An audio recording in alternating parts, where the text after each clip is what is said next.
To be successful on eBay, you obviously have to do your market research. If your items aren't selling or the items that you're looking into aren't selling, don't try to be the first person to sell it. It doesn't really make sense unless you have branded yourself. But if you've branded yourself, people are already making purchases off your website anyway. What I've found is to find items that turn over quickly.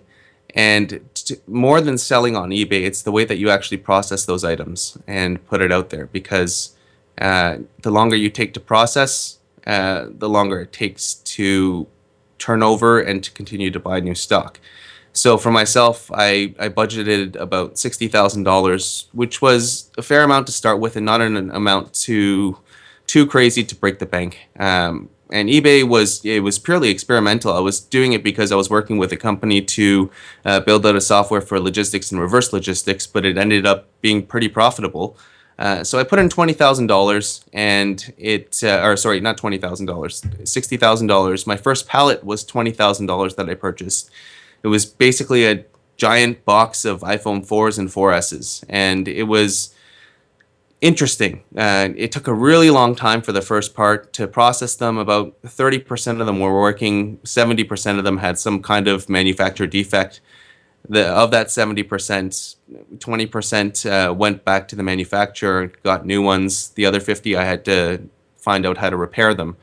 And so from there, it took me about 2 months to actually get rid of this. And I looked over the numbers after, and I made about $8,000 in profit, so a 40% margin. But the problem with that was I spent 2 months doing it, and it didn't really make sense to do it like that. And so I hired a part-time worker. I trained him to repair all these devices, and I had a couple interns come for QA and just processing, for receiving, for dispatch, for all that stuff. And I was building software in the meantime to actually make this more efficient. So basically, when I came into the warehouse, then all my printing labels would have already been printed for me, and the packages are already done through the processing. And it basically took the 52 hours of work that I was doing a week, and I minimized it down to about a half hour to an hour a day of actually working on this whole system. And then I further extended it to using fulfillment services. So I used Fulfillment by Amazon. I looked into different companies like Shipwire, but I didn't actually to work through that. So it's about creating a streamlined process to actually cycle through exactly what you're doing. And the products itself, they sell themselves because eBay has their own algorithms to generate their search results. They have millions and millions of visitors and people who are buying from there every day. So when you say, I mean, they sell themselves, you have competitors in that space. There's 600 iPhone 4s and 4Ss on sale at any given time. How do you make sure that eBay is selling yours or Amazon is displaying yours and not the competitors? Is there anything you can do to become more relevant? There is an element of keywords in there. I didn't go too crazy on them, just because it takes too much time to actually create a unique listing for every single one. And so the way that I started, and a mistake that I made, was I created separate listings for every single phone that I had.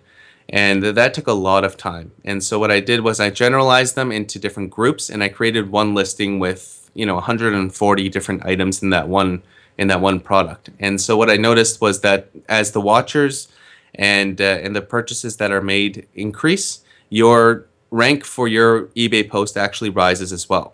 So I didn't find that auctions were the best way to do it, but more of a buy it now or best offer kind of style. And it tends to rank higher for the keyword phrases that you've actually targeted through your post, as well as the categorization that you've set as well. The more watchers on an item, the more popular it is, right? Like that's kind of a good Basically, indicator that people are they want that product or a better version of that product. it's almost the equivalent to a social share almost. It's it's basically showing that people are interested in your items. Okay, so if you are browsing through, let's say, cars or something, and you see a specific car having so many more watchers, it means that that particular car ultimately is gauging or gaining a lot of interest from people. Exactly.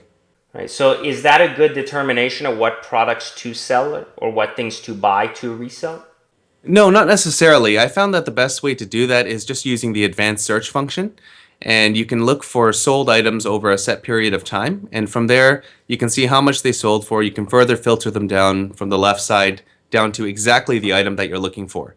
So, for example, iPhones are obviously very popular products, and so I can filter it down to Apple, then to iPhone, then to 4, and then from there I can see that X number were sold in 30 days.